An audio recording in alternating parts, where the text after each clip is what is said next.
Good evening, everyone. I'd like to call the regular council meeting to order for Monday, February the 12th, and remind all participants that this meeting will be recorded for public access broadcast. With that, can I get a motion to adopt the agenda, please? So moved by Deputy Mayor Bannister, seconded by Councillor Oblinas. Any questions to the motion? No questions to the motion. All in favor? Aye. Contrary minded? Motion carried. I'll just remind all councillors that there is a conflict of interest form in the middle of the table. Should you have a conflict in any area of the meeting, please fill it out, pass it into the clerk with the reason for that. With that, can I move on to item number 4, adoption of the minutes for the regular council meeting for January the 8th, 2024. So moved by Councillor Thorne, seconded by Councillor Gallant. Questions to the motion? No questions to the motion. All in favor? Aye. Contrary minded? Motion carried. Moving on to item number 2 in section 4, committee of the whole meeting, January the 22nd, 2024. Can I have a motion to accept the minutes? It's moved by Councillor Oblinas, seconded by Councillor Gallant. Questions to the motion? No questions to the motion. All in favor? Aye. Contrary minded? Motion carried. Moving on to item number 5, council, you would have received several items in the consent agenda. Can I have, first of all, a motion to accept the consent agenda? So moved by Councillor Dykstra, seconded by Councillor Detour. Any questions to the motion? No questions to the motion. All in favor? Aye. Contrary minded? Motion carried. Moving on to item number 6, public and administrative presentations. None this evening. Moving on to item number 7, reports and recommendations from committees and private meetings. Item number 1, recommendations from the committee of the whole meeting from January 22nd, 2024. This is a memo that is at your chairs that we forgot to include in the package. So it is essentially just the official ratifications of the items from committee of the whole that occurred at the end of last month in January. So as we always do with anything that comes from committee of the whole or closed session upon or just prior to ratification, we'll read a short blurb into the record for background, and then a motion will be on the floor for any further changes. So the first one is the financial assistance for recreation or fire program. During the committee of the whole meeting of January 22nd, 2024, Salisbury Town Council was presented a proposed policy for a new financial assistance and recreation program. This program, to be implemented initially as a pilot program, will aim to ensure that all youth in the town of Salisbury, regardless of their financial circumstances, will have equal access to recreational opportunities. Since the committee of the whole meeting, the policy was revised to include that each approval is considered a one-time approval and does not constitute a guarantee of future funding under the program. In addition to adding a clause, the town will also consider previous FAR funding to ensure that it can be allocated equitably to different residents within Salisbury. With that, recommendation on the floor. I'll move it. Oh, you go ahead. You want to do it? Sure. Okay. I'll move that council approve the financial assistance and recreation fire policy as presented. Second. So moved by Councillor Oblinas, seconded by Councillor Thorne. Questions to the motion? Councillor Detour. I believe you answered it here, but when I was reading the actual document that we had on here, I don't know if we're gonna make adjustments to that document, because at one point it says up to $300 per year. To me, that implies the potential that they would get it every year. They may get it more than 1 year, like that. It doesn't, so let's say we have infinite amount of money in the FAR account. They may get it year over year, up to $300. Yeah, and I don't have a problem with that. It's just, wouldn't want to have something in here that would imply Yeah, that once you got it, let's say 1 year for baseball, you're gonna get it every year for baseball, right? So one time. So when it says up to $300 per year, that could be, I just wanted it to be clarified, which you've done here. I just don't know that it's reflected in the actual document. in the document, like on page, it'd be page 50 of the package. It says an approval for a contribution under the FAR program does not guarantee future approvals in future years. Each applicant must reapply and be reconsidered for their participation on an annual basis. The town also reserves the right to consider whether or not participants have already received funding under the FAR program during any previous calendar year when being evaluated against applicants who may not have yet received FAR funding. So a couple of quick questions. What What about if someone gets the money and they don't participate? Like they get the money, they register, they're not participating, or they decide, I went to one practice, I don't like it. The registration money goes directly to the associations for Okay. exactly that reason. So, once the policy hypothetically is approved this evening, that kind of formal official communication will go out in the coming weeks to our basically programming partners.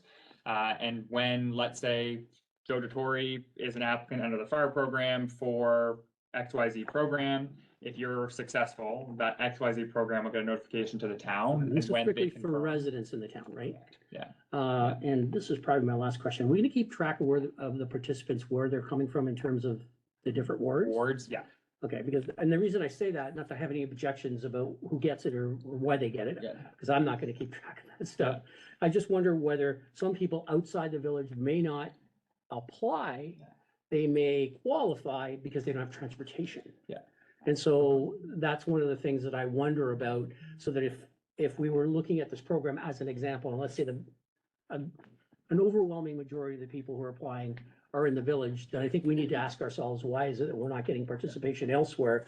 And the transportation may or may not be the issue, maybe something else, but I still think that we need to be just mindful of that. Good point. I'll triple check that the postcode's on the form that we'll put out, but it's been a standard practice that we've been, for that very reason, collecting postal codes for anything that we can get them for. Yeah, because I'm not suggesting we do it now, but we may have to think about, how do we, Well, that gets into the future's conversations Yeah. about transportation Yeah. regardless. I mean, I do know from working in the sporting association that the majority of the people are coming from the outskirt areas, so we definitely want to encourage more of that. But transportation is always a challenge when we're. sure it is, of course, yeah, So, especially in a town like ours. Thank you. Additional questions, great questions. Any additional questions? No additional questions, all in favor? Contrary minded? Motion carried. The second one is the municipal surplus land, and land acquisition policy.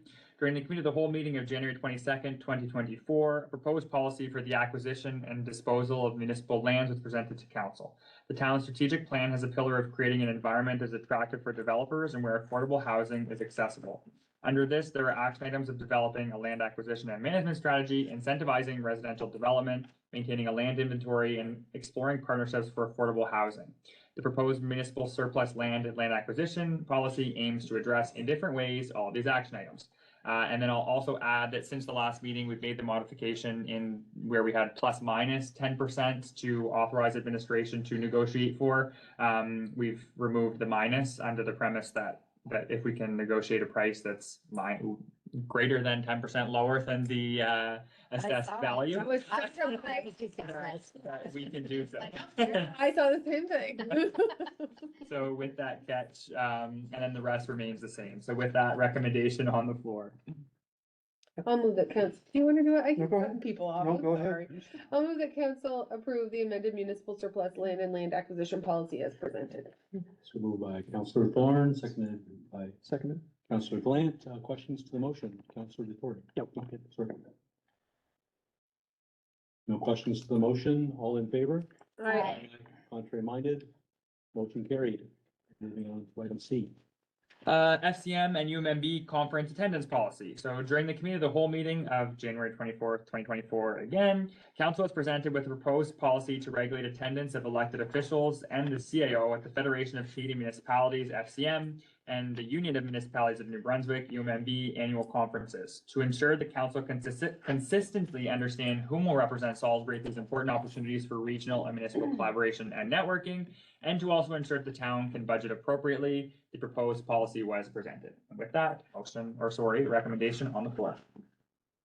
I'll move that council approve the Federation of Canadian Municipalities, FCM, and Union of Municipalities of New Brunswick, UMMB conference attendance policy as presented.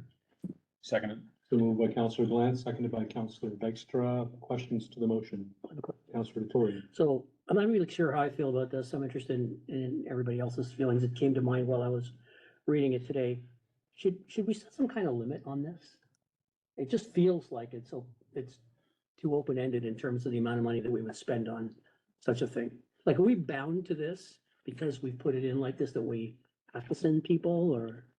I don't think you have, I don't We think don't you have have to. to, you just budget for it. It's budgeted, Right. but I think it could still be looked at if, again, you're bang on it, the price of problem went Yeah. crazy. Oh, sure. It could be, it definitely could be looked at and adjusted, but that would be the same for We can any also, of our. any we of can our- cut the budget too, That's, yeah. That's right. later on, if. Yeah. Right, okay, that's good. That's why I That's a said, good point. But to me, whoever's available to even go is gonna be part of the problem. That's generally what's gonna happen. Yeah. Yeah. It But just- at least that's a It just sequence. puts the groundwork in place for Yeah. schools and, Mhm. like anything, we'll always. It's, do. I'm not available. Tell you right now. Chip the cows to. are you sure you don't want to retire now, John? They make you available. Okay, I just- Retirement is for the birds. My questions to the motion. No additional questions to the motion, all in favor? Aye. Contrary minded, motion carried. Moving on to item D. Next is the use and retention of video surveillance policy. So as a public body, we have additional expectations and requirements when it comes to footage, public records, and privacy. At the same time, protecting our assets is critical, like any private organization and or resident. The proposed policy aims to outline the town's use and authorization of video surveillance, and this proposed policy was presented at the committee of the whole meeting of January 22nd, 2024 as well. With that recommendation on the floor. I'll move that council authorize administration. Sorry, wrong one. That council approve the use and retention of video surveillance policy as presented. Moved by Councillor Dykstra, seconded by Deputy Mayor Bannister. Questions to the motion? Do you know how many cameras we're talking about for the pilot? For the next one, the That's next item? one. 2 on the Yeah. next one. Oh. Yeah, for that one, that is just a preface to the next piece, but also just the retention of our records that we have for like our security camera. Yeah, no, I understand. But 2 for the next item. Getting ahead of myself. Additional questions to the motion? Hmm. No additional questions, all in favor? Aye. Contrary minded, motion carried. Moving on to item E. This MB Power streetlight camera pilot. So MB Power in 2024 is launching a pilot program for security cameras on the top of streetlights. These can be rented by the municipality and can be used as a deterrent for crime, assist with post-incident scenarios, i.e. when there are a series of crimes, and be used for things such as monitoring weather conditions to deploy snow contractors as examples. As discussed during the committee of the whole meeting of January 22nd, 2024, the town would be participating in the program for 6 months with potential extensions to be determined in the future through budget deliberation and also based on MB Power's pilot outcomes. And we would be installing 2 of these cameras. With that, recommendation on the floor. I move the council authorize administration to opt into the New Brunswick 6-month pilot program for 2 cameras at the cost of $149 per month per light, and authorize the clerk, treasurer, and mayor to sign the agreement between the town and New Brunswick Power and to fix the corporate seal accordingly. Second. So moved by Deputy Mayor Bannister, seconded by Councillor Thorne. Questions to the motion? I have one. At the cost of $149 per month per light, have we explored the options of buying our own webcams and DIY. and putting them up somewhere where we, like, The interesting element with this is the fact that we couldn't put them, if we were to do webcams, for example, we couldn't put them on the streetlights because we technically don't own the streetlights, we rent them. And then we have to pay for data coverage, for example. So for these ones, we're opting into MB Power's infrastructure that already exists, both the data and storage side of it, but also the Location. actual like infrastructure.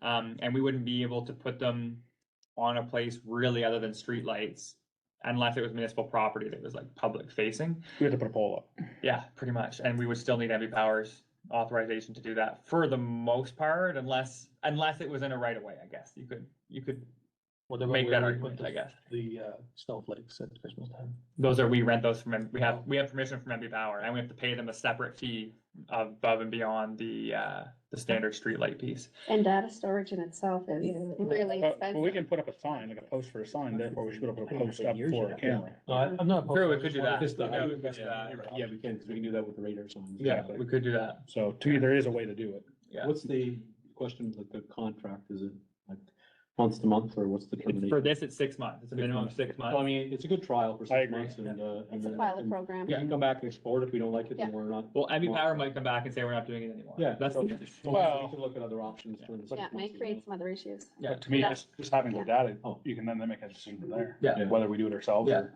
exactly. but to me, it is an excellent concept, both from Mhm. snow, traffic. Yeah. like accidents, Safety, hooligans, all of those things. hooligans. Additional We questions? won't anymore. No additional questions? All in favor? Aye. Contrary minded, motion carried. Moving on to item number 8, reports from administration. So the first one, under section 8, is related to the proposed new elementary school. So, as of what I suspect would be a reminder for council, the province of New Brunswick announced during their capital budget deliberations, in late 2023, that Salisbury will be getting a long-awaited replacement for the current Salisbury Elementary School. As part of that process, our understanding this year is that they will be looking at land for said school and to start that process that takes many years before halls and classes are built and students occupy them. But as part of that process, we've been asked by a representative of the District Education Council, who's with us this evening as well, to provide input as it relates to locations or specific areas that should not be considered as the province starts these conversations. So I'll stress for council that this is not our decision as to where the school goes. We have guiding principles that are generally enforceable, such as zoning and planning policies and bylaws which are in place. We provided a preliminary overview of how that relates to a potential location for a school in the council package. But ultimately it will be a decision of the provincial minister. At this time, we've been asked where the school should not go. So we've been keeping it generally quite broad. But we do suspect that as DTI, who oversees property for the province, as they have some specific parcels, as the municipality, we will be consulted for input on basically a few options that they're looking at potentially acquiring. But for now, we thought that it was important to provide some input, in this case specifically to the DEC, to the District Education Council, for part of their deliberations. Normally, we would discuss this at committee of the whole, but we're doing it at council in advance of their meeting in February. And the premise of what you see in your package is a formal letter that has been drafted and is being recommended for council's review or input. And that letter essentially has a few different principles based on some of the conversations that we've had, and again, very preliminary to date. But it really essentially looks at a specific geographic area at the recommendation of essentially the planning documents that we have in place, which by virtue and default limits where the school should go and essentially answers that question. But also adds a few elements that we're recommending be important for the municipality, such as limiting disruptions to recreation, education, so on and so forth through that process. So with that, I suspect there will be some questions and discussion, so I will pass that over. So first of all, let's get a motion on the floor and then we'll move on to questions. I'll move that council authorize the mayor to sign the letter to the District Education Council as drafted for consideration in advance of their February 20th, 2024 meeting. So moved by Councilor Oblinas, seconded by Deputy Mayor Bannister. I will, if needed, we do have a representative from the DEC, as the clerk's office has noted. Should it be needed, I will use my discretionary authority to ask him to come forward. He's agreed to step forward should there be questions. So with that, questions from the floor. I just think the letter was really nice. I was really happy that you reached out to the local daycares. Because Councilor Oblinas and I debated this a lot about whether it mattered if it stayed right specifically in the town. And I think that the stakeholders answered that, yes, it does. So, Is that the case for Moncton High? well, Moncton High is an anomaly. What a Yes. what a disaster. What? But Again, I'll go back just to the original comments from the clerk's office. We are simply going to be providing where the information on where it should not go. And, taking that information and committee of the whole, that was one of the directions that we had provided was to get that information. Thank you to the clerk's office. It's first of all, I think, Deputy Mayor Bannister said it at one point, this is just an amazing opportunity for our community. We definitely are listening to the input of the community. And one of the recommendations in the letter, which I think we all agree on, is recommending that the District Education as well council make sure that they seek further guidance from the public and public consultation, which is really important during this. So any additional questions? To me, it just multiple locations should be considered, Mhm. just to try to get the broadest opportunity available. Sure. Both the opportunity costs and also the potential. I think that may be why they're asking for where it should not Yeah, go, that is- because we're not identifying, and we would not do that publicly, obviously, because then all of a sudden the Private price of said costs. land would go through the roof, but Yeah. Not disputing that. the geographic area essentially is within the serviceable boundary, which provides a number of options for DTI to explore. And also DTI may say, no, we don't want to consider that. And also this is going to the DEC who may say, we don't want to consider that. So ultimately it's us weighing in, which at this point is still very, very preliminary, but I still that's think part of the reason. one thing, especially with elementary kids, it should not be anywhere close to the railway. Mhm. Which we've noted. Yeah. I thought you did a great job at it, like, There's great, it has a good spirit of yeah, collaboration and I guess it's, we need to make it known, I guess, that we do not make this decision. right. Well, that's what was very Ultimately, articulated by exactly. Austin at the beginning, this is not our And for decision. the record, right, And it's very clear in the letter as Exactly. well, but we do not have the final decision. we do not have the final decision. We have sought the input of the public, and we'll continue to do that. But we love to be involved in the discussions. Absolutely. And I say that looking over here. Yes. We love to be involved. And there will be, I know, future conversations that will happen, with like, so we've consulted specific stakeholders, i.e. planners internally, daycares is one. And there will be opportunity, I would say, for us to have those conversations in greater detail, but we know that we'll be asked at some point on specific parcels. So we're trying to gather as much information as we can to make an informed decision, but ultimately this is what we have for now. Fantastic, good It job. would, it would also be good at some point to be able to provide some insight on how we see the community changing in the coming years. Mhm. Because Mhm. we don't wanna have a school go in that we immediately need portables at. Well, Yeah. I think that's why they have strict rules on the minimum Lot size. lot size, Yeah. the lot size, right? Which doesn't mean that you're not gonna get portables. It doesn't mean we're Because not gonna that's get them, being but expanded. yes, it means that we have to have room to grow. If, That's important, we'll give that input, but I mean, at the end of the day, step one, we're getting the new school. We'll we pipe have, that. we have champagne problems. We'll- I love that. Exactly, exactly. I like that term that you use. I love it. That we have a loaded It's agenda, from we do have someone. a lot of things to get through this evening, so no additional questions. Nope. Nope. No additional questions, all in favor? Aye. Contrary minded, motion carried. Item- Oh, sorry, go ahead. Nope, go ahead. It's I was gonna say, item 2, under section 8 is the annual election of a deputy mayor. So our procedural bylaw states that we must elect our deputy mayor annually. I will pass this one over to Diane to give an overview of the process as a reminder. So just as a reminder how the process will go, the mayor will call for nominations in the position of deputy mayor. Councilors can then nominate a councilor for the deputy mayor position.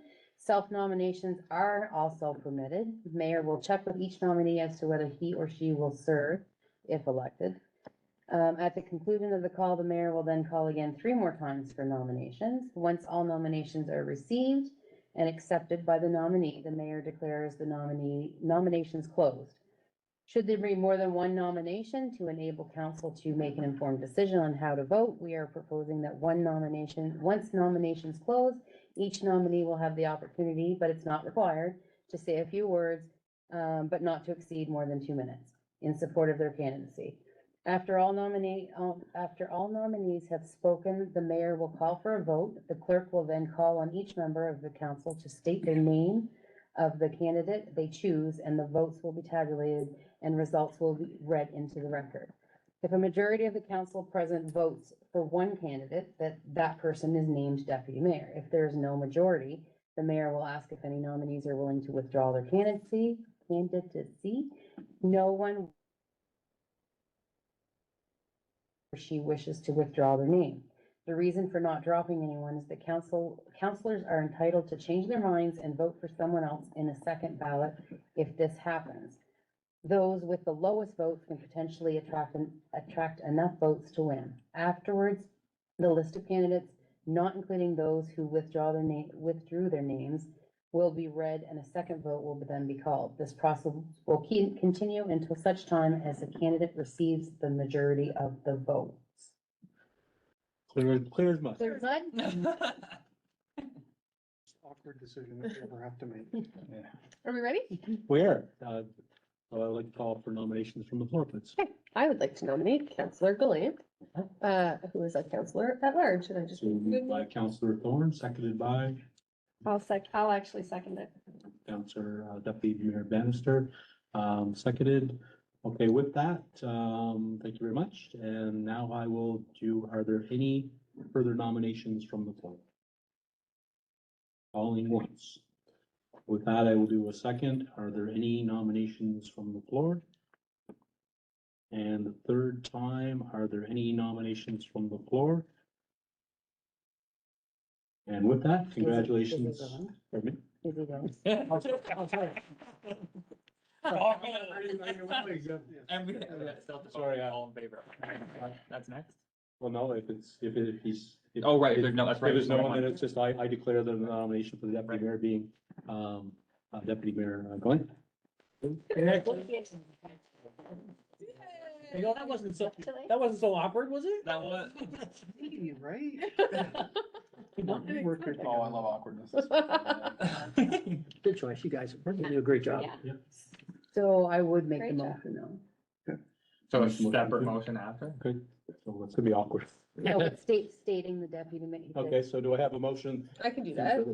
So I'll move that Councillor Glant be elected as the deputy mayor for the upcoming year. Should I say 2024 No. or no? No. Upcoming year. So moved by Councillor Thorne, seconded by Councillor Extra. Questions to the motion? All in favor? Aye. Contrary minded, motion carried. Thanks for your hard work. Again, Yes, thank you. Great job. moving on to item. I was, we were waiting. Did we Bill tell, was did we tell gonna be Jason he has to bring snacks now? that he's- Just told him 1 year. I didn't serve for more than 1 year, so I was like, Rip the Band-Aid off. I said that when I was going out the door, I'm like, can't wait to see who's gonna be deputy mayor tonight. Item Next. 8C is related to what we're calling feasibility, essentially of exploring the residential development potential of municipal lands. And we've listed the PID, but this is essentially municipal lands that are owned on Sunrise and Twilight off of the Fredericton Road in Salisbury. In the memo, we include some background information on essentially the scope of work that we're proposing. But the premise of it is that the town has been successful in a funding application with RDC for pre-infrastructure housing funding. And so this will cover 75% of the costs of doing work, such as the work that we're proposing awarding this evening. And what that will look at is the feasibility of developing these lands for residential purposes. So the town's owned this land for quite some time, and with this funding that's made available to us, we have an opportunity to explore how something may come to fruition. And as noted in the memo, there's future allowances if we get to this stage or future allowances in the funding allowance, I should say, if we get to the end of this stage and it does prove to be feasible. Or if it's not feasible, then we do not go further, obviously, and it's still covered under the grant agreement. If it's feasible and it's worthwhile continuing to explore, then the municipality will do that. We're working with Housing Hub right now, and so they'll essentially come with a path forward that would be presented to council upon completion of the scope of work included in the memo, which ranges from a subdivision plan, stormwater management plan, the topo surveys, the wetland delineations, the municipal servicing requirements, the capital construction estimates, and the feasibility of what the town would get from a development or tax-based perspective as well, and how they see that working. So with that, there is a recommendation on the floor, and then questions and discussion. Was this one I have to read? Yeah, that was Yeah. I'll move that council authorize administration to engage Stantec in the total amount of $63,767.84, excluding HST, for the first phase of work related to exploring the residential development potential of municipal-owned land at PID 010899606, and authorize administration and Housing Hub of New Brunswick to continue working with Stantec for future phases of work insofar as it consists of eligible items under the Regional Development Corporation's funding approval for the town of Salisbury under the Pre-Infrastructure Housing Fund, and that council authorize the clerk and mayor to sign the funding agreement with the Regional Development Corporation that will cover 75% of eligible expenses for this project, subject to terms and conditions of the agreement. So moved. Moved by Counselor Thorne, seconded by New name. Counselor Vanster. Questions to the motion? Exciting opportunity. Yeah, Really is. I think it's great. Yeah, very. This is just to develop a plan to see if it's feasible. Yeah, and the stormwater plan and the subdivision plan, and it has a lot of Plans. engineering Yeah. plans. Yeah, engineering plans. Lot But of the, So if this comes back that it's not feasible, yeah, then we can figure out something else to do with the lands, or nothing. Technically, right now, it will be feasible in some way, shape, or form. How the municipality goes about that. Yeah, Exactly. it's gonna be what costs are gonna tie into whether Yeah, the stations. are- define feasibility. Are you talking about how long we're gonna make money off the whole process? No, it'll look at, so the housing hub will look at, they're doing this in several different municipalities. All of them are a little bit different. I think one, if we're not the municipality with the most land that they're working with, it's up there. Like a lot of them are working with like an acre, 2 acre lots. This Those is are much cities. larger. No, No, they're fine. it's rural only. They don't work. There's places like Yeah. Nakuik and. Yeah, yeah, they don't work with They don't the, have land? that do have land, yeah, the municipality owns. Oh. Yeah, the municipality owns. And so they'll come with a plan that says, okay, you could look at developing this portion or that portion, or here's how you could phase it. They'll look at all of that, and from a feasibility perspective, it'll be tax-based essentially, what it will look like, what it will look at. Because this, just looking at a subdivision plan, it could also be utilized for a smaller apartment complex as well. That will all be part of it. It'll be more than just a normal subdivision, I'll put it that way. That's what they're looking. That's what they were created for. Chances are it will be more ambitious than we're used to, I suspect. Yeah, so it'll be an Which is interesting also process. another term for more costly. Depends. It depends. It depends on how, they're the experts in the process, so we'll see what they come back with ultimately, but. And the other piece is that by securing RDC funding and working with Housing Hub, we increase our chances of being eligible for RDC's infrastructure program under the new fund that they have, which can cover up to 90%. So you can't get more feasible than covering 10% of Oh, cost. I just think it's such a Yeah. great opportunity. Yeah. Number of lots that are on that diagram, the potential. Those are single units, Yeah. so it'll be No, I know. It'll be, It'll be Yeah, more. But even just that number It'll be is. a significant it's significant for our community. absolutely. Yes, housing costs to build right now is not cheap. No, it's not. So it's, It's not, but at least it puts the plans in place to move forward. We've had that land sitting vacant for many years. oh, It just any puts us in a development. good position, I think. And if Yeah, it doesn't, Location too. if it doesn't end up moving forward in some capacity with the municipality, through the policy that was just updated, the municipal land acquisition and surplus land process, all of these are things that can be made available in an RFP process to dispose of the lands. So if it's not feasible for us, for example, maybe feasible for someone else. Yeah. Yeah, and we can still benefit from tax base, basically, Right. is the argument, so. And do we become owners of the plans then, I assume, after the fact? Yeah, they're all ours, yeah. So Yeah. they could be farmed out to somebody else as Yeah, well. then? no, exactly, yeah, oh yeah, That's the exactly. best yeah, part. Yeah, Yeah. Excellent, carry on. Additional questions to the motion? With no additional questions, all in favor of the motion? Aye. Contrary minded, motion carried. Moving on to item D. Yeah, 8.4. Item 8.4, sorry. Item 8.4 is related to the Salisbury 250 banner program. So as council knows, we're celebrating a significant community milestone this year, being Salisbury 250. As part of that, we've solicited public nominations, and the committee has finalized a list of people, places, and things, to summarize it, of give or take 40 different people, places, or things that will be put on banners along Main Street, and we'll have additional information on the website that will essentially serve as an interpretive walk through the history and the heritage of the region. So as part of this process and in alignment with the town's financial management policy, the town solicited quotes on the project. In the town's policy, we have a section or a clause that allows us to use local vendors, either sole source or even if they're not the lowest bidder, And generally, we will do that for one-offs, especially as things come up for projects of this nature, where it's a larger project. And also where we have funding from other levels of government that will ask for what we spent it on and how we use the grants that they're providing to us.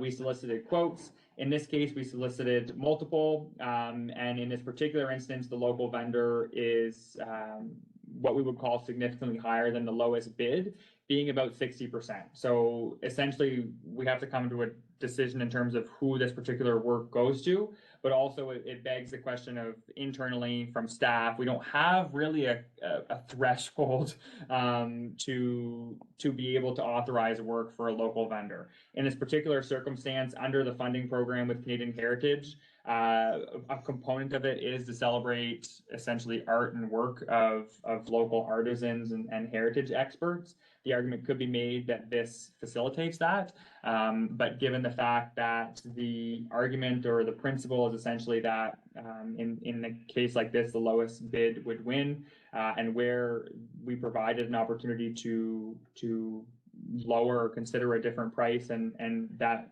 was not taken, we're trying to get some direction as to where we go in order for the program to happen. So with that, there's a motion and then questions. Okay, I move the council direct administration to award the Salisbury 250 banner contract for printing and design service to Advocate Printing in the amount of $4,110, not including HST. Seconded. Moved by Councillor Bannister, seconded by Councillor Thorne. Questions to the motion? Go for it. I have so many opinions about this, but I'm gonna keep them internal, except that I do think you do need to have a threshold of how much you're willing to take on pay more for local. In this case, less than 50%, I think, would have. I don't know what to say. All I will say is the passive aggressive email that came from the vendor afterwards irritates me. And so I just think it's unprofessional and I don't feel like we should be Yeah. forced into using local when we are supposed to be good stewards of public money. So Well, I think I the agree fact- with going with the lowest bid. The fact is that Austin's question on, him being able to submit the reasoning beyond, the magnitude of the price difference. If we would have got a response that, well, the material is this or more Sure, yeah. explicit, just explain why you want us to pay 60% more. I agree. I mean, Yeah. we obviously we all would love to support local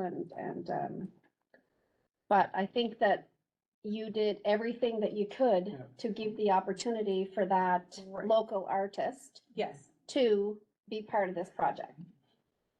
So there's really nothing more that you could do. What's the story on Advocate Printing? Where are they from?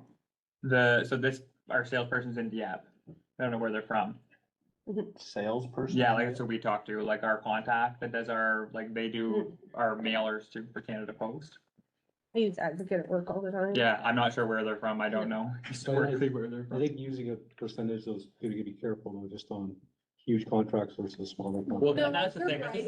right. So I guess from my perspective, again, I totally agree with what everybody's saying. I do look at it again from the cultural perspective on local artists. It is harder thriving and surviving in smaller towns versus bigger cities where volumes can be bigger. So I just wanted to call that out as well, that, That's a fair Um, point.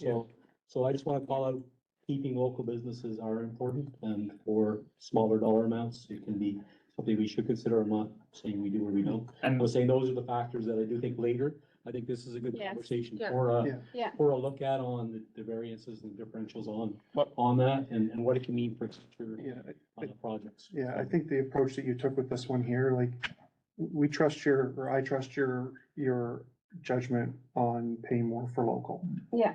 And when something is really off, bring it to us for a conversation if you're not sure. Because I think that's the piece, right? Is Yeah. where normally we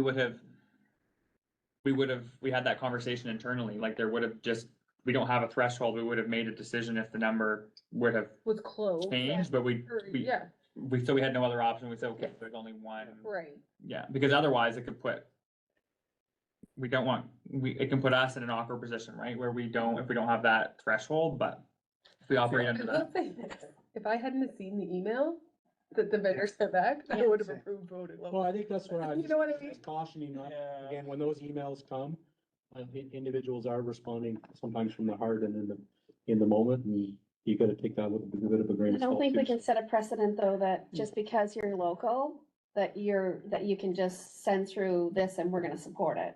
Do you know what I mean? Like, that's the No, that's- message yeah. that we don't wanna send, Because because it is public funds. it is, it's public funds that we're spending, right? Here's my recommendation. Why don't we develop a matrix that for things that are under $10,000, needs to be within this percentage. For things that are under between 10 and 50, it should be this.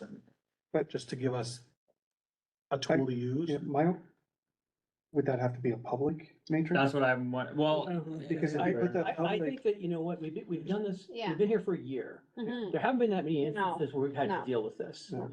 And I hear what you're saying, Nathan, and it would be, my normal instinct would be to do the same thing. And maybe we do that if we see a lot of these things come up, but I'd rather see whether these are just one-offs that we Yeah. can make decisions at a council meeting, as opposed to building something that Mhm. we may have more difficulty trying to explain, than, you know, Yeah. dealing with it on a Yeah. one-on-one basis. yeah, and I would hate to see a public matrix or anybody, then all the local bidders or vendors will bid higher, That's a possibility. right? One question I have, is the proposal that each one is presenting the same? yeah, we Is double the checked. quality the same? We double checked. We even made sure the grommets and everything. So- I think this is the right decision. We can, like, cause if there's a threshold, like, that's another piece, right? Like, we can have that conversation if there is a number threshold and say, okay, in this circumstance. But where that, in the absence of the threshold, that's the piece that we need that direction on. But if we're getting funding, to your point, and we're asked, okay, why did we choose this vendor? And it was, you know, Well, exactly, to Whether Stephanie's Yeah. point, had I Yeah. not seen the response from the vendor. Yeah. I would have agreed with that. I Yeah. agree with the frustration, though, that you live in a community. Yeah. You Yeah. try to also support your community as a vendor. Right. You So, would eventually get pissed off the fact that. so I think, unfortunately, I You don't know, think being that- asked in some. I don't think that letter should have been, personally, I don't think it should be weighed. Not the right into approach. consideration. Not the right approach, I agree. Yeah. But we're all taxpayers, we all would feel the Yeah. same way on anything like that. That is any business's right within our community, that our taxpayers to feel that way. Yeah, the letter didn't mean a lot to me. I was curious when I read it, but I just looked at it, it said 60%, like, come on. yeah, Like, plus the fact that there was no, like, okay, I can reduce it by 10% or anything. So, Yeah, so, but I mean- but the cost to the second place is pretty comparable.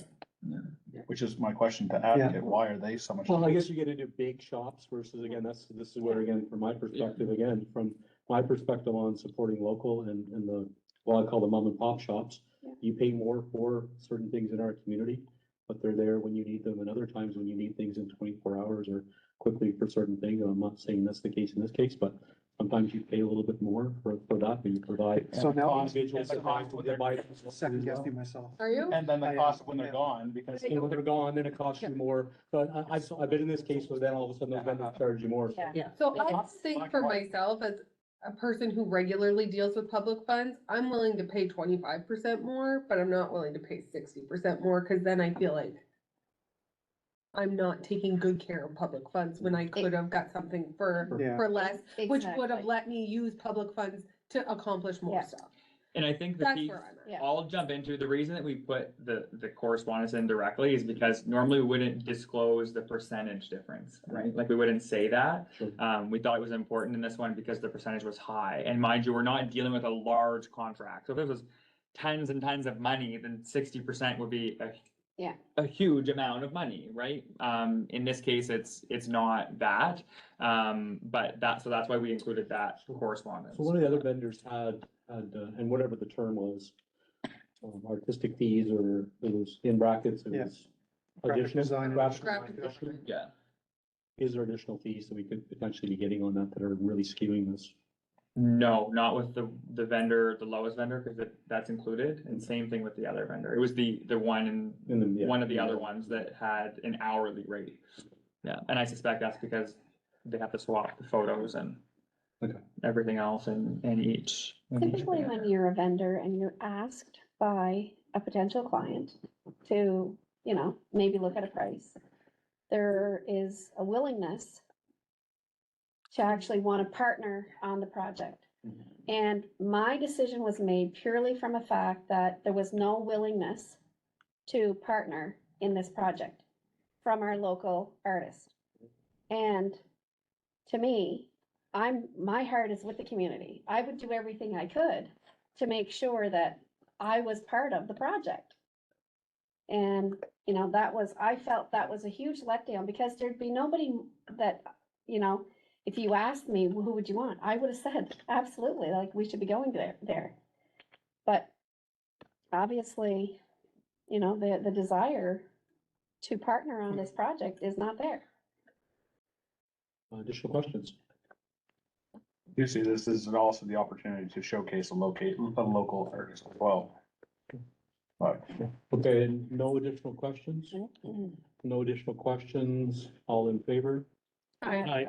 Contrary minded? Nay. Report is nay. So moving on to item 5, I believe. Yeah, yes. So the next one is related to winter maintenance, and this is an award of a multi-year tender that is specific to the former Village of Salisbury subunit. So on December 18th, the municipality issued the winter maintenance contract on MVON. We received 2 bids, both of which were confirmed to be in compliance. The annual cost equates to $124,900, which equates to a budget line increase of about 56,000 beyond what was budgeted in 2024. So knowing we would have one payment under the new contract this year, we inflated that budget line in anticipation of increasing costs, given the fact that the last time this was tendered was in 2016 or 2017. I forget exactly which year it was tendered, but for quite some time. And as we know, the cost of quite literally everything had increased. The recommended vendor is the current proponent or the current vendor that has the existing contract for the former village subunit where we are responsible for winter maintenance. And because of that, no reference checks were conducted.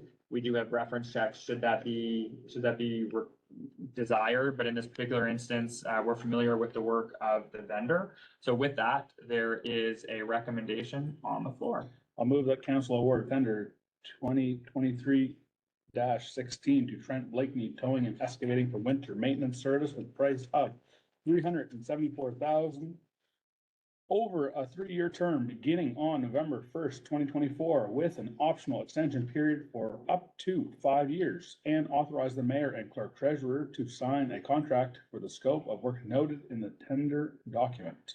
Second. Moved by Councillor Dykstra, seconded by Councillor Ablinas. Questions to the motion? I would just like to point out that when the local vendor is in the other direction, we're more than happy to go with low price, but Yeah, that was a significant, Yeah. that was again, It's half. one extreme to the other, you know? That's exactly This what it is.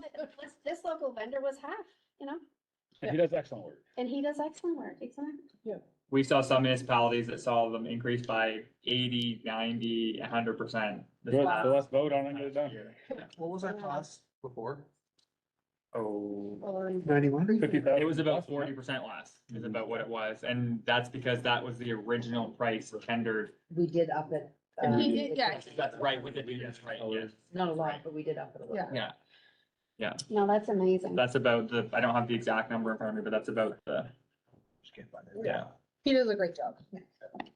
Additional questions to the motion? No additional questions, all in favor? Aye. Contrary minded? Motion carried. Moving on to item 6. The last one under section 8 is related to a piece of correspondence that the municipality received from the Lions Villa, which requests specifically a decrease in the annual utility or sewer, as we most often know it, rate or bill for their units. We've included some more context in the memo, but at this particular time, given the fact that the rates are what they are for the exact same reasons that the Lions Villa is writing to us, we're recommending that council not provide a lower rate in this particular instance. There's also some additional clauses in the memo that we would like to highlight, which includes section 102.4 of the Local Governance Act, which is the section related to grants that specifically stipulates that essentially a grant cannot be provided for utility fees. And also what our general approach would be in this particular instance would be to inform the Lions Villa accordingly, but then offer to enter into a payment plan under our existing policy for sewer payments, which would allow them, as soon as they were to enter into a formal signed plan, to make payments without interest. So it could at least extend that payment period, but would be at the same rate. So with that, questions or a recommendation, sorry, on the floor, and then questions and discussion. I'll move that council direct administration to notify the Lions Senior Villa that a reduction in their utility rate for 2024 is not possible, given the legal constraints of the municipality under section 102.4 of the Local Governance Act, and given the comparable realities of rising costs to the municipality to operate the utility. Seconded. It's moved by Councillor Dykstra, seconded by Councillor Thorne. Questions to the motion? No, Feel their pain, is all I'm gonna Yeah. say. Yeah. Like, I get it, but unfortunate. yeah, it's unfortunate. But Um, with that usage, because I'm assuming their bills are significantly higher just due to the sheer volume. It's based on units. Yeah. It's based on units. So is there a different rate for higher users that pay? Or is this just like there 33 houses all in one spot? For that one, it's simple because it's just based on residential units. For commercial properties, there's a threshold for certain ones. Flow. If there's not X amount of residential units, it can be based on flow.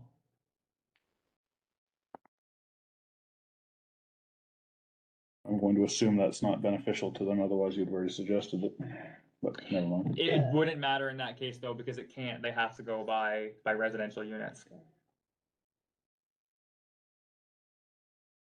If there, put it this way, if there are residential units, like if there are a number of units, we go by that. The only time we would use flow is if there's no units. If it's just one, if Yeah. it's one building, If you can't separate it out. yeah. But a unit with a family of 4 Mhm. versus a unit with one is a completely different volume. But the only But way they- to change yeah. that is if you're actually like metering it. That would be the only way we could do it. And so That would- larger facilities, or larger municipalities, when they have water, they use the flow of the water, like your consumption Mhm. comes To in that and out. run, And yeah. then that's how they, yeah, but if we don't have that, there's no way to do it. Like, And you have to monitor Almost like Yeah, having a- every time somebody leaves the house. well, no, it's just that if you have a flow reader, No, if you had a reader, but I'm just saying if we were trying to do it now, there's no way. even if you wanted to do it, Yeah. okay, that's gonna change like literally every day. Well, yeah, you take over time Yeah. to monitor. Great questions. Additional questions to the motion? All in favor? I, Reminded. Motion carried. Moving on to item number 9, bylaws. So we do have one this evening, which is one that we've been updating council on, for the last couple of meetings, just to give you an update on process. So, I'll just give a bit of a summary as to what has changed and some of the background, but this is related to the bylaw that we know as the ATV bylaw. So we had the first reading in the fall of last year on October 10th. After that, council directed, staff to host a public consultation session, which was held on October 19th of last year. There was about 28 attendees that attended. On top of that, the municipality sent just shy of 30 letters to businesses within the area that would see potentially traffic from ATVs, advising them of both the public session and the opportunity to provide comment should they either support and or oppose. And then we had the website that essentially had background, the draft for the bylaw, and additional information for anyone who chose to review it. The clerk's office received 5, I believe was the number, official submissions that are also included in the agenda package, as well as the summary of the comments that were provided in writing at the public consultation session itself. So the primary changes that you'll see in the bylaw that's being proposed for second reading is as follows. So the province did confirm the municipality only within the context of the bylaw has jurisdiction over the roads that are within the former village of Salisbury boundaries within the bylaw. So the other element of it is that Quad MB, the provincial association, can request highway use permits for HUPs. And so what we've done as an additional measure is to have a motion of council for us to provide to Quad MB for 3 specific locations that would cover specific parcels or areas within the former LSDs that would promote connectivity to the trail network. It also integrates the street names into the body of the bylaw, which we had hoped would be a schedule in the event that a street were to be added or a name changed or what have you. It could be updated easier, but the province did recommend that that be included as part of the body of the bylaw. The province being the person that approves the highway use permits and the authorization for this particular bylaw. So we've made that. And then, as mentioned, we've made some tweaks to the streets based on the highway use permit factors. And the other element that changes in the context of the bylaw because of those changes is that instead of connecting from Homestead Road and Fredericton Road to where the Moncton ATV Association would meet that road, it instead would connect essentially right around the Big Stop area, because the Moncton Club, since our public consultation, has put in a highway use permit request to run alongside the Trans-Canada Highway, where there's essentially an existing informal trail, which removes the need to run along Homestead Road, which from our perspective and based on the guidance from insurance is safer.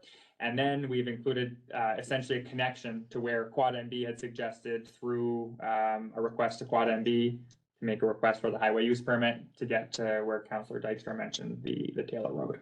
So with that, we have 2 motions on the floor, one being for the bylaw specifically to have second reading. So we can do that, and then pending that, we can do the second motion, which is as long as second reading occurs, our request to Quad MB. So With you that, can read both or just the one? first one, and then we'll do the vote, and then we'll do the second. Okay, move the council have second reading of the bylaw titled bylaw number 8, a bylaw respecting the operation of all-terrain vehicles in Salisbury by title only. Seconded. Moved by Councillor Tory, seconded by Councillor Dykstra. Questions to the motion? I just have a quick Councillor one. Thorne. I have read this multiple times. I just want to make sure the changes were, like, they're good for us. That's what we wanted. We're okay with, like, Homestead's not, like, now we're on the. So we technically don't, we don't have a say over the homestead because it's outside of the former municipal boundary. So Okay. instead of connecting at the intersection of Homestead Road and Fredericton Road, it will run along the side of the Trans-Canada. Where they are now anyway. Exactly. And we're Which, okay with that. I just feel like I'm reading all the roads and I'm like, I don't care. But is this good for us? Yeah. and the piece is that we did not know that the Moncton Club was doing that until we found out they were considering it at the public consultation Right. session. And so that's another, and we had concerns that in the initial first reading of the bylaw, we had raised some concerns around using Homestead Road because of the speed. Right. And the fact that there wasn't lighting and that sort of thing, and that was one of the pieces. Isn't that an issue? The homestead has such a wide shoulder, the whole length of it, because it was a former Trans-Canada. Yeah, but there's still, from an insurance perspective, the fact that it's not all lit and is a road intended primarily for Neither is vehicles. the Trans-Canada. But this isn't on the Trans-Canada. It's off of the shoulder even. Mm-hmm. So they're not sharing a roadway with cars. That would be the insurance argument, so. So it's Compare the two. The whole point is to drive them down the main street. They can still do that, So then interacting with cars is gonna happen regardless. but not at 100 kilometers an hour. Mhm. Why is insurance involved in it to begin with? Because I think they have. we would ask insurance on any of these Oh, things. for sure. Yeah, I because- mean, that's my only concern Yeah. really, is This the is- insurance piece of it. Because at the end of the day, we can say Why are we that if liable? someone does something, let's say there's an accident. As a result, like somebody who's gonna be on a road that otherwise wouldn't have been on that road because we did the bylaw. Okay, I'm not saying I agree or not, John. We're inviting more people, let's face it, Mhm. not just the people that are doing it now, we're inviting more people to use their ATVs. Right. Let's say there's an accident. You know, someone depending on the nature, who was in the accident could, start litigation that would include the town. Now, whether we would actually end up losing or not, doesn't discount the fact that we'd still have litigation against us. And that would be costly. So, I don't understand that whole premise. You're saying that if you were involved in an accident on a road with a car, that you could litigate the province for putting a road there? no, this bylaw is encouraging people to do something they previously weren't able to do. So we're inviting this kind of traffic, But then any future road built could be doing the same thing. not unless you have. You're this inviting them bylaw. to drive on that road. No, we're talking ATVs here. I I'm not talking a under- I regular under- road. I understand. Yeah, so that's the difference. That's That the main makes no difference. sense to me.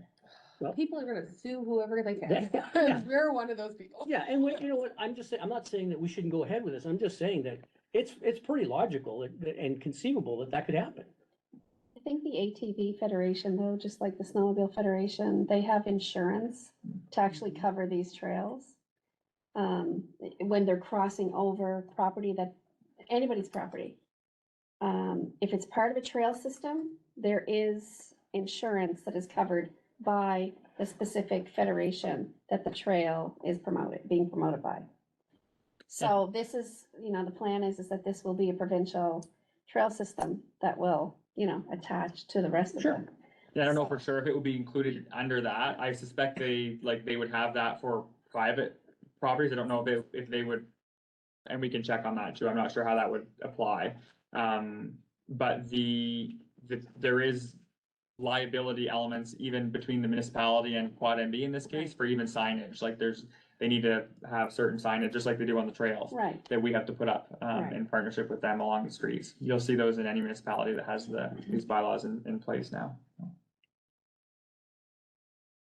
So, just to back up for a second. The Homestead Road is not allowed because of the speed of the Homestead Road? No, it's not allowed because it's outside of the former municipal boundaries. So if council wants, they can add under the section, under section B, not in, we only have to change the motion, because it's not in the bylaw, because we don't have authority to put it in the bylaw. So that's why that was removed. But we have not included that, to Councillor Thorne's question, as part of one of the areas, because that connection will be provided along the side of the Trans-Canada Highway. If council wants both, then we can still put the Homestead Road. But the Moncton Club has the intent, of allowing that as part of their trail network. To me, opening all of it up as much as possible makes the most sense unless we're going to go back and do it again later. That's my personal opinion. Because the Taylor Road is not taking us to Mount Eagle, and I know there's enough people in Mount Eagle that are interested in having it. And you're going to make them not legal to access the Taylor Road. Because from the Taylor Road to the Mount Eagle Road, there is about 2 kilometers that will not be accessible currently. Yes, so do we do, All of it. that would have to be, it would have to be a section, like, of the second What motion. is the date? They have insurance. Are you sure, like, is it that the insurance company after an accident would come after the town for allowing them to do it, even though they have insurance to do it? We would ask insurance, we ask them to review most bylaws, but especially ones like this, that may at any point, Councilor Tory's point, open us up to any sort of litigation or liability, and this very well may. So we've done our due diligence and have recommended according. Whether it happens, don't know. That's what insurance is for. What insurance is for. Okay, so, So I with mean, you do it all, or that, you do none. There's the not piece- much middle ground in it. Cause you're gonna have people confused as all get out. So where the heck they're allowed to go? the piece for the first motion that's on the floor is just for second reading of the bylaw, which is exclusively the roads that the municipality has control over. The second piece would be where we can Right. add additional connectivity points by way of asking Quad MB. Would we have to do highway use permits for all roads outside of the former municipality? Yeah, I don't know if they submit one. I'm not familiar with the process because they submitted on our behalf, for the highway use permits. So I'm not sure if that would just be one highway use permit for all of them, or what that would look like. And I would just point out in the former LSDs, the ward areas, outside ward areas, this is stopping no one currently from doing any of it. It's not stopping anyone in Ward 3 either. Fair enough, but Now it's that- all happening. But now they don't have to, yeah. You might get more tourist coming along. And right now, it can't be enforced on the streets. So, Right. And the police can do absolutely nothing about it in general, so but just as a public safety can when there's a bylaw in place, there you go. so. And We just solved everything, that Exactly. one question. which means we need to have it all open so that they can go everywhere and say, Oh, "I'll I do didn't that." say that. So with that, we have a motion on the floor for the first piece. Additional questions to the motion? No additional questions? All in favor? I, Contrary-minded, motion carried. Moving on to no. the second. No, there's a second one. That's the second. Oh, we have to do the second piece. Second. Okay. We have to do that. Moving on. Oh, are you gonna? I can read. No, wait, Diana. you have the most, Oh, the bylaw. By title only? By title only is a bylaw number 8, a bylaw respecting the operation of off-road vehicles in Salisbury. Second reading is done. The new draft with the changes will be posted online for those to take a look at. And again, we can make changes up until third reading. thanks, Diane. Great job. Great job. Now we have another recommendation on the floor. For us to request for Quad MV to apply for highway use permits. So with that, there's a recommendation on the floor, which can be deliberated by council. I'll move that council direct administration to forward the bylaw to Quad MB to be sent to the Department of Transportation and Infrastructure for approval. And that the town request that Quad MB request the following highway use permits for the purposes of ensuring additional connectivity within the new municipal boundaries. Moved by Councilor Blinas. No, not done No, yet. he's done. Oh, it's a long one. The number one, the bridge crossing, the Trans-Canada Oh. Highway on Route 112. Number two, Route 112 between New England Drive and New Brunswick Trail, in addition to the following residential streets: New England Drive, Riverbend Drive, Patriot Court, Zenith Street, Carriage Drive, and Woodbine Lane. Three, Route 112 between and including Taylor Road to Homestead Road and civic address 2995 Fredericton Road, Route 112. I'll second Moved by Councilor Blinas, seconded by it. You did good, but you took a breath. Councilor Bannister. Questions? We thought you were done. Questions to the motion? Sorry. Well, a statement is if no one is interested in having the whole municipality, I would like to see all of Ward 1 opened up. So do you want to make it What does that mean? Specific. Every street and road. it would be, yeah, that we would ask Quad MB to basically, to look at the streets in Ward 1, as, same with one of those. So does that, Include the homestead.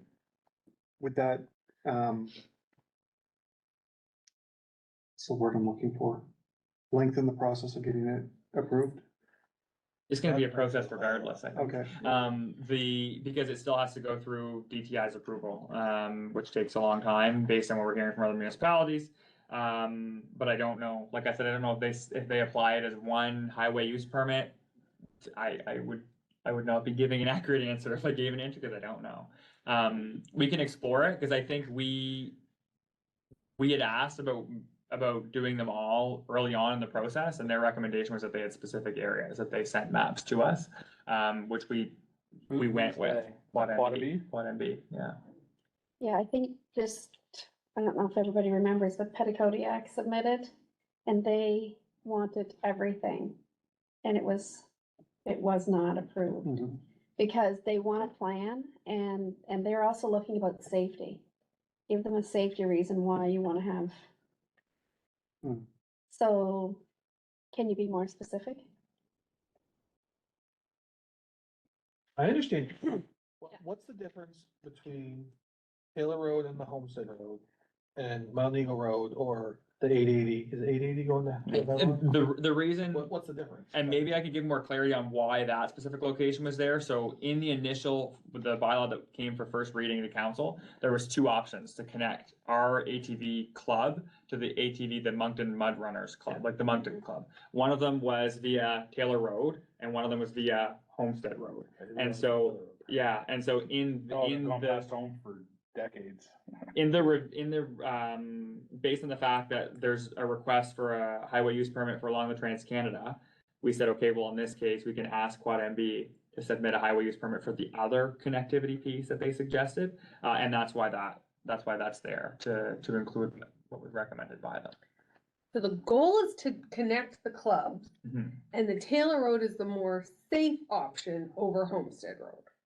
Right, other than now, there's along the Trans-Canada. Trans-Canada, Yeah. but like Homestead Road just adds a layer of Except for, safety concern, and insurance doesn't love it. Only from the, like, black and white, what insurance says, right? Like, we took the insurance's guidance on things like speed, the shoulder, we had noted that there's sufficient shoulder, like, that's not a huge concern there.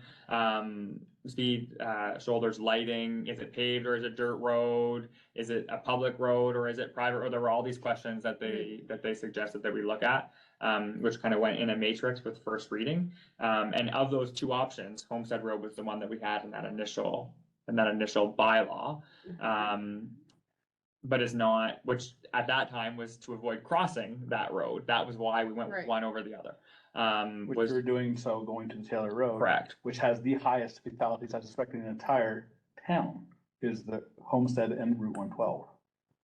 I don't know. But that's, I would say Yeah. probably, yeah. that's the premise as to why that was there, was because that was the second location that was suggested by Quad ND. I think the piece that's hard to stomach is inside the former village. We have there's a caveat in the policy where you can go from your home to the Yeah. trail. And that's what you want, is you Mhm. want that caveat. Yeah. Where are Be the able to homes? go From That's your right. home to the trail and from the trail to your home. That's right. But where we don't have the authority on the roads, we can't grant it. Right, I get that. Yeah. Okay. yeah. No, I And so- had multiple people from Mount Eagle ask about this. They Right. wanna know the Yeah. process, how far along we are. And I know they will be butthurt if it is not gone to at least Mount Eagle. So instead of, cause I'm trying to think of when Quad MB requests to the province. And this is more, I guess, of a provincial, knowing how they often operate, in cases like this. Do we, and I don't even think it needs a motion necessarily, but we can amend it to have it formally if council chooses, but we can stress to Quad MB that if that is the appetite of council, that we want to ensure the most connectivity possible from residences to. Right, and The that's, trail. that's the Buckley Road, cause then you're gonna get all of it, all of the entire, what do you call it? Crown land access, Okay, cause that's where you're gonna get, that's where Irving goes in to access all the crown land as well. Buckwood is at the end of Mount Eagle Road. No, Buckley's past, Could we're Quad terrible. MB negotiate or include the same provision for residents to access the trail as we? I don't think, cause they have highway use permits for each, like, area that's Exactly. not. it's complicated. Yeah, that's why you're. my understanding is that it's complicated, I do not know the If at some details, point we get the authority on the roads, we can then extend it. if we have that authority, yeah, yeah. Which So- begs the question, if Petitcodiac didn't ask for everything and didn't get it, that was just because of safety? I'm gonna say safety, they wanted a plan, is what they wanted. We plan And, to have and they wanted it to be geared around safety. And I think maybe it was just overwhelming for them. They just wanted everything wide open. Mhm. And so that's where I'm getting at, that they wanted a better plan than to just say, okay, we want everything. I'd argue, everything is wide open, it's just not legal. Oh, no, and I agree with you. This is formalizing. Yeah, I It is just want to formalizing put forth it, the best option of getting the highway use permit approved and done. And they may still say no to this, so I can't say that, Yeah. like. Yeah. that- And that's true. That, so I don't have any, like, I can't say for sure if they will say yes or no, but I would Who tend cares? to. Nothing's gonna change no matter what you do, it doesn't really matter. I So don't think do they'll you, say no to the bylaw. they may make a request tweaks, I don't, I've seen stranger things, I'll put it that way. But do you want us to stress that connectivity piece when we send it to Quad MB and say, this was also discussed at council? To access the most locations to to be able to access the most networking capability of crown lands and indigenous something or other, or whatever. I'm just so. Can you call and you have access to the president there? at To Quad MB, yeah, Like, because I think it's important to find out what their recommendation is. yeah. To work together and, you know, instead of just forging ahead, because I think, like, I know Danny McCully was leading Petitcodiac and he just forged ahead.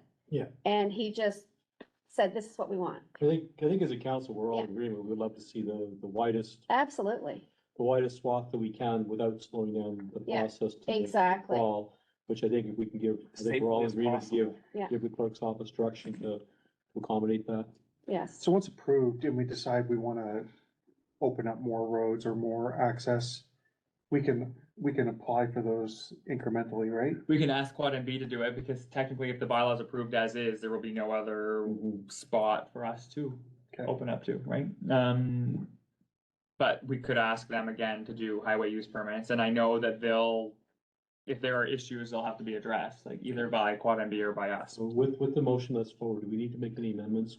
You have direction Yeah. to be able to. To mention that to them, Yeah. we won't add it in the motion unless there's an amendment, but we can. I think mention it. council, are you all happy with that? I am. Sure. The motion as read? Motion as read, yeah. I mean, I agree with Councillor Dykstra, and I do understand what Councillor Bannister is saying, it's happening in other municipalities. I do think that, I love what Councillor Dykstra is saying. It does make sense in those areas that we would have that. I just want to make sure on the record that the residents know that we are in agreement with that to try to drive to make that happen, so. But we also want to make sure it It passes. passes, and as quickly as Right, possible, we can right. slow down the process. Right. Right, Right. agreed. So Buckley Road if possible. All in favor? Aye. Contrary minded? Aye, by the way, motion carried. Moving on to, I guess that's it for that. With that, can I get, I know it's been a long session, we're gonna be going into close shortly. So can I get a motion, do we go into close first? Yeah, we can go into. Go into close. Wanna get recess to do the picture or? We, She might have told me. We're going to go into close, go into close. yeah, we can go into. We'll go into close. There was With that, can I get a motion to go into close and what, 6:45 for the picture. Did you read any of it? second? Moved by We're who? closed, I have a motion to go into closed regarding contractual 68(1)(c), Local Governance Act, contractual 68(1)(c), Local Governance Act, financial 68(1)(c), Local Governance Act, legal 68(1)(f) of the Local Government Act, land 68(1)(d), of the Local Governments Act, land 68(1)(d) of the Local Government Act. Do I have a motion, to go into closed? Moved by Councillor Bannister, seconded by Councillor Dykstra. All in, for questions to the motion? All in favor? Aye. Contrary minded, we are now in closed. Council session, please. So moved by Deputy Mayor Gallant, seconded by Councillor Bannister. Any questions to the motion? No questions to the motion, all in favor? Aye. Contrary minded, motion carried. With that, we will move on to item number 11, mayor and councillor statements and inquiries. I have nothing this evening. Councillors, None at this time. nothing there. We'll move on to item number 12, notices of motions and resolutions. Number 1, Councillor Tory. I'll go quickly on this one as a preface. There's a memo and a recommendation in the package. I know Councilor Tory has an updated version, which Diane has printed, so that we can have it just so we can have it in front of us. But essentially, staff received a request to adjust remuneration. We had a discussion internally on, can we do this if it's stipulated in a bylaw? We validated with Amy and Beast, our municipal association, kind of our comparable counterparts to other municipalities to figure out what do we do, essentially to make sure a few years down the road that this does not come back to question the That's decision. legal. And then it's Yeah. consistent. And so the recommendation, our preferred approach was to have a motion of council. Now essentially the recommendation that we had was to provide a one-time exception for one councillor where it's stipulated in the bylaw. And essentially from staff's perspective, we see it as having two avenues. One is having that exception, or two, directing us to just amend the bylaw to allow for that. Because right now it's worded in a way that it's based on CPI exclusively.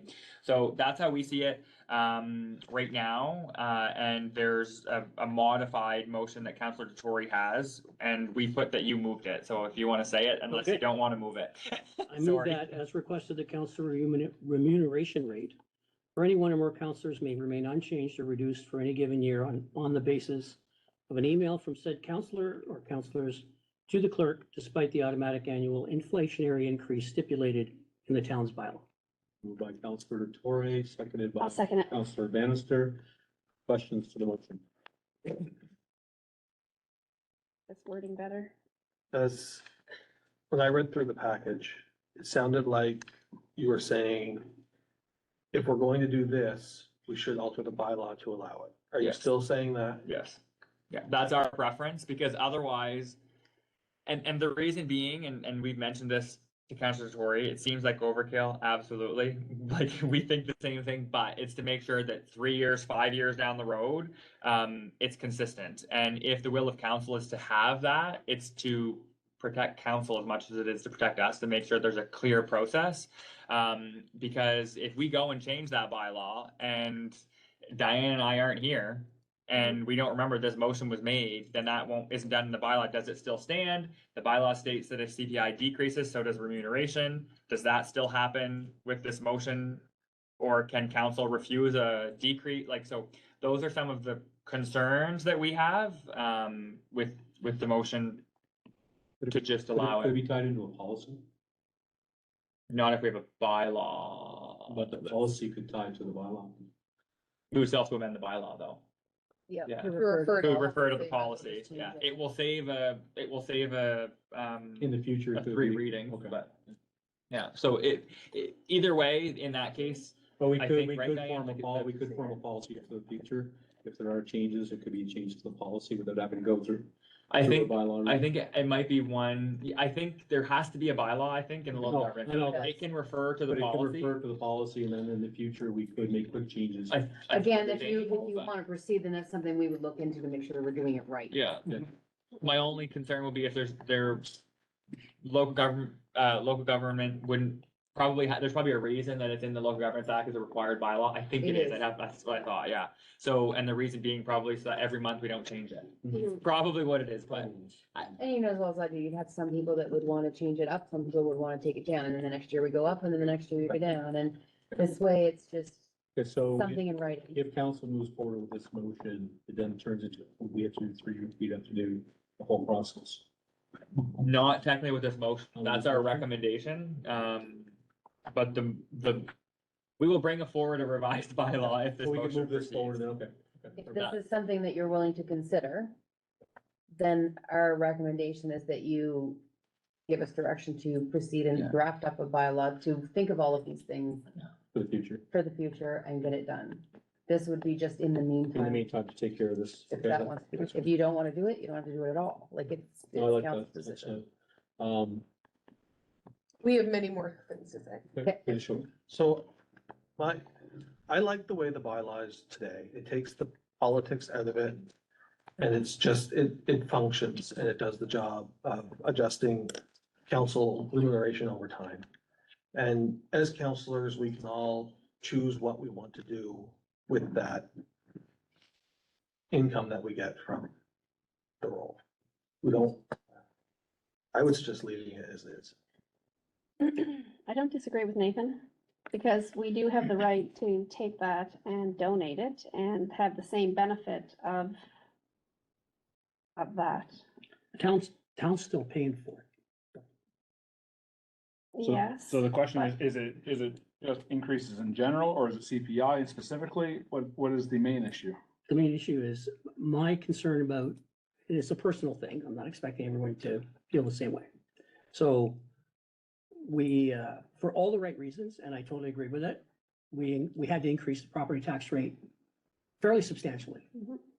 And, you know, from my perspective, I don't feel right having a 7 or 6.5 or 7% increase when I know for a fact that the vast majority of our residents, aside from having to take the 10.5% pay, additional payment, they're not getting a 7% increase. Mhm.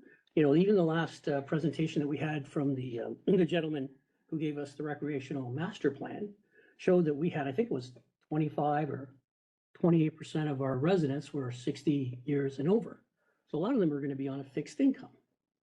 So for me, I just don't feel right being able to take that. I guess I'm accustomed to, and I'm not saying that, I want to preface this by saying, I'm not saying that the council has not done good work this this year. I don't want to say that. But I'm used to a pay increase, not based on inflation, but based on merit. Okay, you have these goals, you have these objectives, you meet these goals, you meet these objectives. This is what your pay is. That's a fair statement, but there is no metric with which we are being. No, Right, I, it doesn't apply. well, and I understand that. I'm just, sharing with you, John, what my experience is, and so from my perspective, I feel that I feel personally that I need to feel the pain more as a counselor for our residents. I'm gonna still pay the 10.5% or whatever it is on my property. And it's not a large amount by any stretch of the imagination. It's more symbolic than anything else. And I don't feel that I could, quite honestly, I said this to Austin, I couldn't sleep at night thinking that I got an increase when we were charging our residents this amount of money, and they're not getting an increase. So that's, it may be flawed logic, but that's my logic. And so I just. With your logic in of itself, the only question is, as costs increase across the board for everyone, people will either leave jobs or have wages increase to accommodate these costs.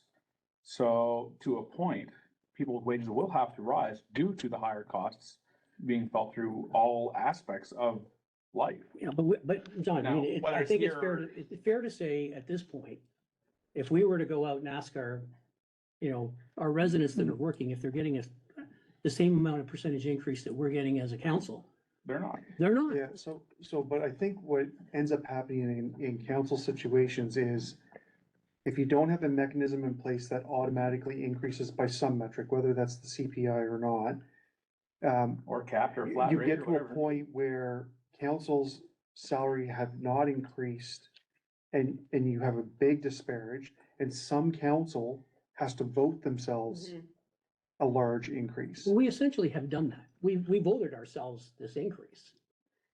No, Well, no, but we did as the new town in adopting the.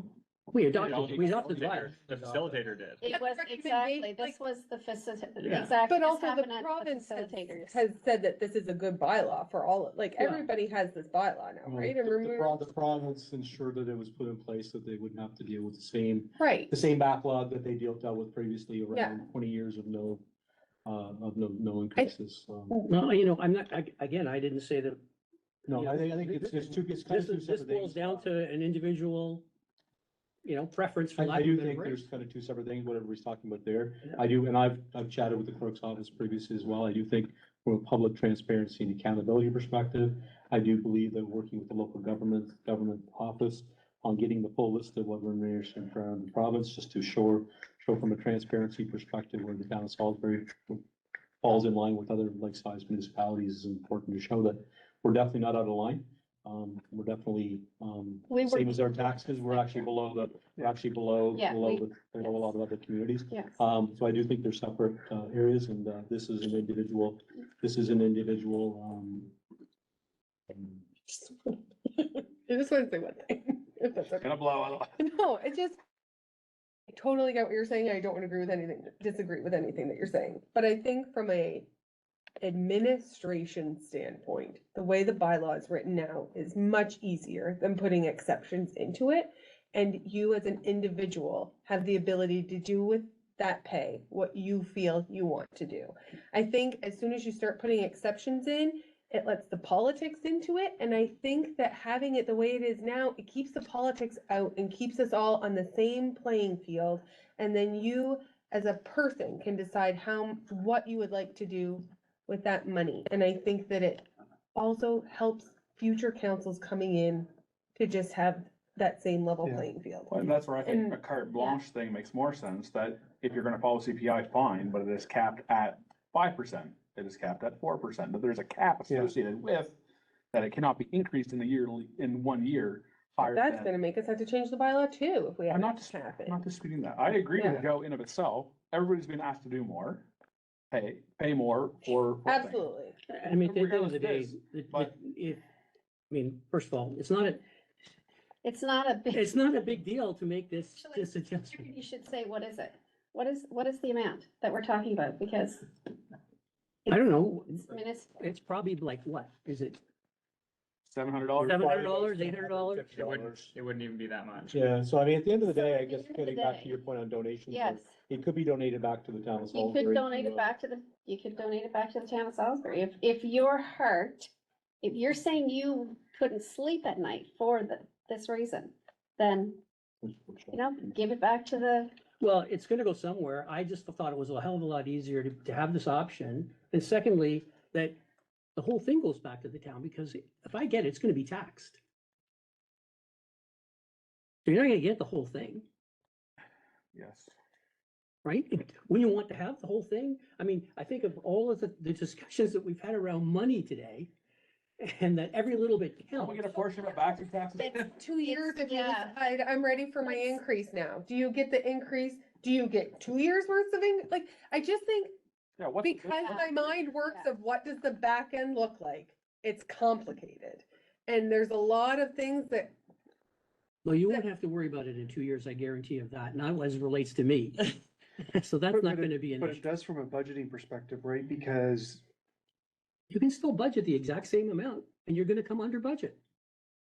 But if you're budgeting the same amount, you're impacting the tax rate the same. But it's gonna be under budget, you'll still have that money to use. but it's, But but is the $700 worth the amount of hassle that the admin. Yeah. Well, people are we've gonna already, have to- we've probably already spent more time yeah. talking about it than if we had just I know, passed the we bylaw. talked about it before too, and we said the same thing, we're not, well, it doesn't matter to me. Anyway, But this Okay, is why I we get it. need. I get it, that's why we need this is- correction. Yes, I guess yes, because we have about 6 different options floating around right now, which is Sure, all sure. options that went through our head before we said, what do others do? What do others do? But What do others do? Out of all of the ones that answered me, every single one of them said, do not do anything. That's a bylaw is a bylaw. It is a legal document. You follow the bylaw as a staff person. That if you want to make, if they want to make a change, they have to at least at the minimum, make some sort of a motion to amend it or to accommodate the Revise. request.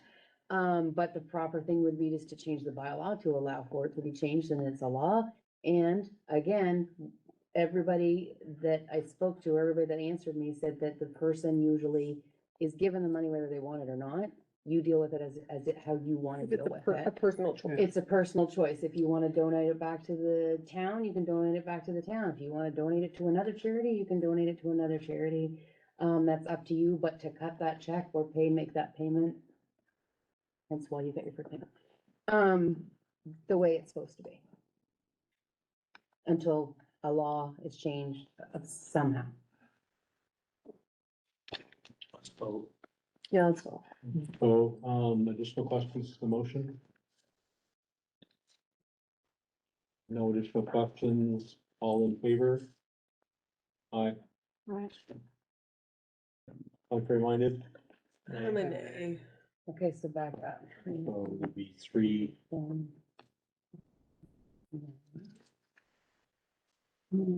be Counselor Bannister, Detory, and Campbell for EAs.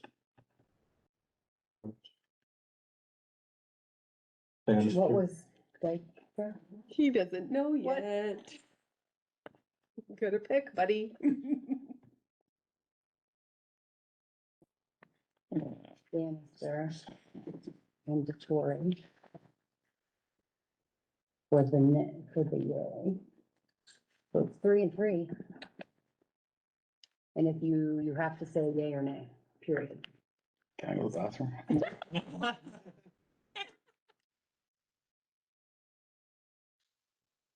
As much more work it probably is, I'm gonna say yay.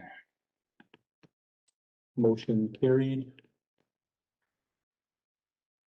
Moving on to. I just want to stipulate, like, we're Okay. coming back with a revised Yeah, bylaw. So now we That was revise it. understood, that was Okay. understood that you'd be coming back to that. Yep. Moving on to. Sorry. That's okay. Moving on to item 12, number 2, resolution, extended producer responsibility, PR contract ratification, it says contract. Oops, sorry. Contract? No, it's contract, sorry. Contract. So this is for the PPP paper packaging and plastics official agreement. So we had a motion in December to opt in. subject to a satisfactory legal agreement. And the agreements have been changed. They've already been modified since this memo. We got them today. But in conversations with the folks at Eco360 at the Service Commission, they are of the position that they've addressed the concerns because we have it in writing. It's mainly around the contamination levels, and also around, there's wording around carts, which have now been addressed since what has been circulated there. So because we had a motion that stipulated that it's subject to the ratification, the signing of the agreement is subject to the modifications, we're bringing it back with the recommendation that we sign the agreement and begin that process. We've started the onboarding already. It's just the formality of the agreement itself. I'll move that council authorize the clerk and mayor to sign and affix the corporate seal on the master service agreement between the town of Salisbury and Circular Materials and its associated schedules. Moved by Councillor Dykstra, seconded by Councillor Bannister. Questions to the motion? No questions to the motion. All in favor? Aye. Contrary minded, motion carried. Moving on to item 3, approval of terms of reference for Salisbury 250 Committee and Recreation Facility Steering Committee. So we've started meeting with Salisbury 250, having realized that we didn't actually have the formal motion of council for the terms of reference. So that's in there, as well as a strategic plan item to strike a steering committee to explore the feasibility of a recreation facility. And then as directed by council last spring, to begin formally, essentially having a working group to repeal old municipal bylaws and determine how and if they apply to new municipal boundaries, to have a working committee for that. So the terms of reference for the two committees, and then authorizing us to establish the working group for the bylaw steering committee, is what we're looking for the motion on. I move that council approve the terms of reference for the Salisbury 250 Committee, the Recreation Facility Steering Committee, and appoint a temporary working group comprised of certain councillors to begin reviewing former municipal bylaws. Moved by Councillor Bannister, seconded by Councillor Dykstra. Questions to the motion? No questions to the motion. All in favor? Aye. Contrary minded, motion carried. Moving on to number 12, item 4, appointments to municipal committees. Last but not least, this is a list of a series of appointments, and there are others to come for other committees that aren't on here as well, for essentially third-party groups that aren't run by us directly. But for now, we're looking at establishing, starting that actual meeting cycle for some of those committees. So we've gone to some of the residents who have expressed interest, and all of them are on this list, other than those that are being approached for some of the others that had noted either all of the above, or, for example, some noted some that no longer exist, i.e. the reciprocal recreation. So there's a couple of other that are coming down the pipes that we're in conversations with some of those residents on, but it's a series of appointments that are done essentially in one motion.